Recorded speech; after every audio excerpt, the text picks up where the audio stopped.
ಆತ್ಮೀಯ ಸ್ನೇಹಿತರೆ ಹಾಗೂ ವಿದ್ಯಾರ್ಥಿ ಮಿತ್ರರೇ, ತಮಗೆಲ್ಲರಿಗೂ ಕುಣಬಿ ಬ್ರದರ್ಸ್ ಯೂಟ್ಯೂಬ್ ಚಾನಲ್ಗೆ ಸ್ವಾಗತ. ಈ ಒಂದು ವಿಡಿಯೋದಲ್ಲಿ ವಿಶ್ವ ಜನಸಂಖ್ಯಾ ದಿನದ ಕುರಿತು ಒಂದು ಪುಟ್ಟ ಭಾಷಣವನ್ನು ಹಾಗೆ ಒಂದು ಪ್ರಬಂಧ ರೂಪದ ಒಂದು ಮಾಹಿತಿಯನ್ನು ನೋಡ್ತಾ ಹೋಗೋಣ.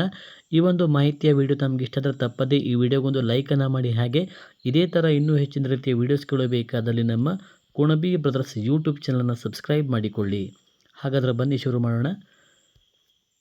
ಜಾಗತಿಕ ಜನಸಂಖ್ಯೆಯ ಸಮಸ್ಯೆಗಳ ಬಗ್ಗೆ ಜಾಗೃತಿ ಮೂಡಿಸಲು ಪ್ರತಿ ವರ್ಷ ಜುಲೈ 11ರಂದು ವಿಶ್ವ ಜನಸಂಖ್ಯಾ ದಿನವನ್ನು ಜಾಗತಿಕವಾಗಿ ಆಚರಿಸಲಾಗುತ್ತದೆ. ಇದು ಜನಸಂಖ್ಯೆಯ ಬೆಳವಣಿಗೆಯ ಪ್ರವೃತ್ತಿಗಳು, ಸಂತಾನೋತ್ಪತ್ತಿ, ಆರೋಗ್ಯ ಮತ್ತು ಸುಸ್ಥಿರ ಅಭಿವೃದ್ಧಿಯ ಬಗ್ಗೆ ಜನಸಂಖ್ಯೆಯ ಪ್ರಭಾವದ ಪ್ರಾಮುಖ್ಯತೆಯನ್ನು ಎತ್ತಿ ತೋರಿಸುವಂಥದ್ದಾಗಿದೆ. ಹಾಗೆ ಜನಸಂಖ್ಯೆಯ ದೃಷ್ಟಿಯಿಂದ ಕರ್ನಾಟಕ ಸರ್ಕಾರವು ಭಾರತದಲ್ಲಿ 9ನೆಯ ಸ್ಥಾನದಲ್ಲಿದ್ದು,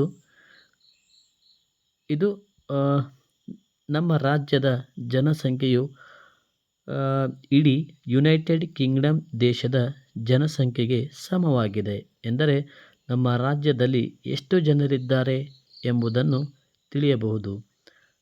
ನಮ್ಮ ರಾಜಧಾನಿಯಾದ ಬೆಂಗಳೂರಿನಲ್ಲಿ ಸುಮಾರು 1.5 ಕೋಟಿಗೂ ಹೆಚ್ಚು ಜನರು ವಾಸಿಸುತ್ತಿದ್ದಾರೆ. ಪ್ರಪಂಚದ ಜನಸಂಖ್ಯೆಯು ಕಳೆದ ಶತಮಾನದಲ್ಲಿ ಘಾತೀಯವಾಗಿ ಬೆಳೆದಿದೆ. 19ರಲ್ಲಿ ಸುಮಾರು 1.6 ಶತಕೋಟಿಯಿಂದ ಇಂದು 7.9 ಶತಕೋಟಿಗೂ ಹೆಚ್ಚು ಕ್ಷೇತ್ರದ ಬೆಳವಣಿಗೆ ಗಮನಾರ್ಹ ಸವಾಲುಗಳನ್ನು ಹೊರಡುತ್ತದೆ ಮತ್ತು ಆಹಾರ ಭದ್ರತೆ, ಆರೋಗ್ಯ ರಕ್ಷಣೆ, ಶಿಕ್ಷಣ, ಉದ್ಯೋಗ ಮತ್ತು ಪರಿಸರ ಸೇರಿದಂತೆ ನಮ್ಮ ಜೀವನದ ವಿವಿಧ ಅಂಗಗಳ ಮೇಲೆ ಪರಿಣಾಮವನ್ನು ಬೀರುತ್ತದೆ. ಹಾಗೆ ವಿಶ್ವ ಜನಸಂಖ್ಯಾ ದಿನದ ಪ್ರಾಥಮಿಕ ಗುರಿಗಳಲ್ಲಿ ಒಂದಾದ ಸಂತಾನೋತ್ಪತ್ತಿ, ಆರೋಗ್ಯ ಮತ್ತು ಕುಟುಂಬ ಯೋಜನೆ ಸೇವೆಗಳ ಅಗತ್ಯವನ್ನು ಒತ್ತಿ ಹೇಳುವುದು. ಸ್ವಯಂ ಪ್ರೇರಿತ ಕುಟುಂಬ ಯೋಜನೆಗೆ ಪ್ರವೇಶವು ವ್ಯಕ್ತಿಗಳು, ವಿಶೇಷವಾಗಿ ಮಹಿಳೆಯರು, ತಮ್ಮ ಮಕ್ಕಳ ಸಂಖ್ಯೆ ಮತ್ತು ಅಂತರದ ಬಗ್ಗೆ ವಿಷಯ ತಿಳುವಳಿಕೆಯುಳ್ಳ ನಿರ್ಧಾರವನ್ನು ಮಾಡಲು ಸಶಕ್ತಗೊಳಿಸಲು ನಿರ್ಣಾಯಕವಾಗಿದೆ. ಹಾಗೆ ಇದಲ್ಲದೆ ವಿಶ್ವ ಜನಸಂಖ್ಯಾ ದಿನವು ಸುಸ್ಥಿರ ಅಭಿವೃದ್ಧಿಯ ಪ್ರಾಮುಖ್ಯತೆಯ ಜ್ಞಾಪನೆಯಾಗಿ ಕಾರ್ಯನಿರ್ವಹಿಸುತ್ತದೆ. ಜಾಗತಿಕ ಜನಸಂಖ್ಯೆಯು ಬೆಳೆಯುತ್ತಿದೆ. ನೀರು, ಭೂಮಿ ಮತ್ತು ಅರಣ್ಯಗಳಂತಹ ನೈಸರ್ಗಿಕ ಸಂಪನ್ಮೂಲಗಳ ಮೇಲೆ ಒತ್ತಡ ಹೆಚ್ಚುತ್ತಿದೆ. ಜವಾಬ್ದಾರಿಯುತ ಬಳಕೆ ಮತ್ತು ಉತ್ಪಾದನೆ, ಹವಾಮಾನ ಕ್ರಿಯೆ ಮತ್ತು ಜೀವ ವೈವಿಧ್ಯ ಸಂರಕ್ಷಣೆ ಸೇರಿದಂತೆ ಸುಸ್ಥಿರ ಅಭಿವೃದ್ಧಿಯ ಗುರಿಗಳು ಮತ್ತು ಜನಸಂಖ್ಯೆಯ ಡೈನಾಮಿಕ್ಸ್ಗೆ ನಿಕಟ ಸಂಬಂಧ ಹೊಂದಿದೆ. ಜನಸಂಖ್ಯೆಯ ಸವಾಲುಗಳನ್ನು ಎದುರಿಸುವಲ್ಲಿ ಶಿಕ್ಷಣವು ಬಹುಮುಖ್ಯ ಪಾತ್ರವನ್ನು ವಹಿಸುತ್ತದೆ. ಗುಣಮಟ್ಟದ ಶಿಕ್ಷಣಕ್ಕೆ ಸಾರ್ವತ್ರಿಕ ಪ್ರವೇಶವನ್ನು ಖಾತ್ರಿಪಡಿಸುವುದು, ವಿಶೇಷವಾಗಿ ಹುಡುಗಿಯರು ಮತ್ತು ಯುವತಿಯರಿಗೆ ಫಲವತ್ತತೆಯ ದರಗಳನ್ನು ಕಡಿಮೆ ಮಾಡುವ ಮತ್ತು ಒಟ್ಟಾರೆ ಅಭಿವೃದ್ಧಿಯ ಫಲಿತಾಂಶವನ್ನು ಸುಧಾರಿಸುವಲ್ಲಿ ಆಳವಾದ ಪ್ರಭಾವವನ್ನು ಬೀರಬಹುದು ಎನ್ನಬಹುದು. ಇದಲ್ಲದೆ ಜನಸಂಖ್ಯೆಯ ಪ್ರವೃತ್ತಿಗಳು ನಗರೀಕರಣ ಮತ್ತು ವಲಸೆಯ ಮೇಲೆ ಪರಿಣಾಮ ಬೀರುತ್ತದೆ. ಪ್ರಪಂಚದ ಅನೇಕ ಭಾಗಗಳಲ್ಲಿ ತ್ವರಿತ ನಗರೀಕರಣವು ಕಿಕ್ಕೇರಿದ ನಗರಗಳು, ಅಸಮರ್ಪಕ ಮೂಲಸೌಕರ್ಯ ಮತ್ತು ಪರಿಸರ ಅವನತಿ ಮುಂತಾದ ಸವಾಲುಗಳಿಗೆ ಕಾರಣವಾಗಿದೆ.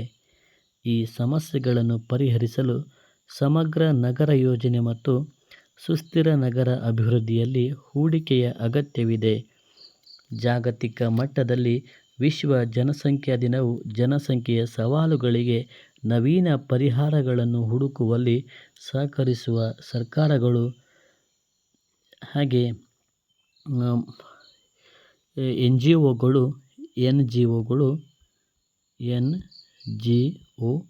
ಎನ್ಜಿಒ ಸಂಸ್ಥೆಗಳು ಮತ್ತು ವ್ಯಕ್ತಿಗಳನ್ನು ಪ್ರೋತ್ಸಾಹಿಸುತ್ತದೆ.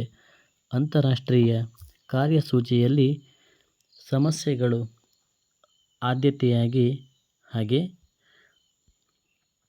ಉಳಿಯುವುದು ಖಚಿತಪಡಿಸಿಕೊಳ್ಳಲು ಇದು ಸಂಭಾಷಣೆ ಮತ್ತು ಸಮರ್ಥನೆಯನ್ನು ಉತ್ತೇಜಿಸುತ್ತದೆ. ಕೊನೆಯಲ್ಲಿ, ವಿಶ್ವ ಜನಸಂಖ್ಯಾ ದಿನವು ಜನಸಂಖ್ಯೆಯ ಡೈನಾಮಿಕ್ಸ್, ಅಭಿವೃದ್ಧಿ ಮತ್ತು ಸುಸ್ಥಿರತೆಯ ನಡುವಿನ ಸಂಕೀರ್ಣ ಪರಸ್ಪರ ಕ್ರಿಯೆಯನ್ನು ಪ್ರತಿಬಿಂಬಿಸುವ ಅವಕಾಶವಾಗಿದೆ.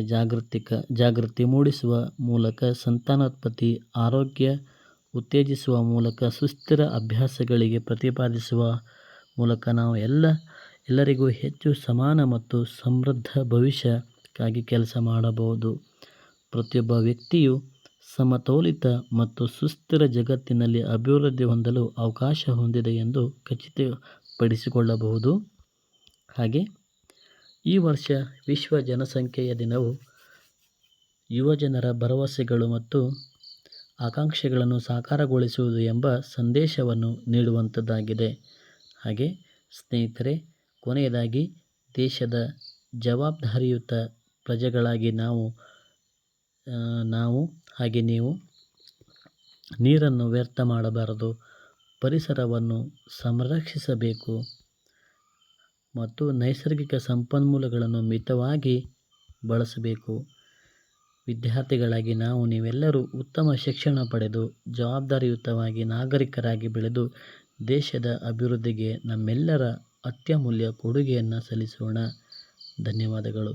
ಸ್ನೇಹಿತರೆ, ಈ ಒಂದು ವಿಡಿಯೋ ತಮಗಿಷ್ಟಾದರೆ ತಪ್ಪದೇ ಈ ವಿಡಿಯೋಗೊಂದು ಲೈಕನ್ನು ಮಾಡಿ. ಹಾಗೆ ಇದೇ ಥರ ಇನ್ನೂ ಹೆಚ್ಚಿನ ರೀತಿಯ ವೀಡಿಯೋಸ್ಗಳಿಗಾಗಿ ನಮ್ಮ ಕುಣಬಿ ಬ್ರದರ್ಸ್ ಯೂಟ್ಯೂಬ್ ಚಾನಲನ್ನು ಸಬ್ಸ್ಕ್ರೈಬ್ ಮಾಡಿಕೊಂಡು ನಿಮ್ಮ ಸ್ನೇಹಿತರಿಗೂ ಈ ವಿಡಿಯೋಸ್ಗಳನ್ನು ಶೇರ್ ಮಾಡಿ. ಧನ್ಯವಾದ.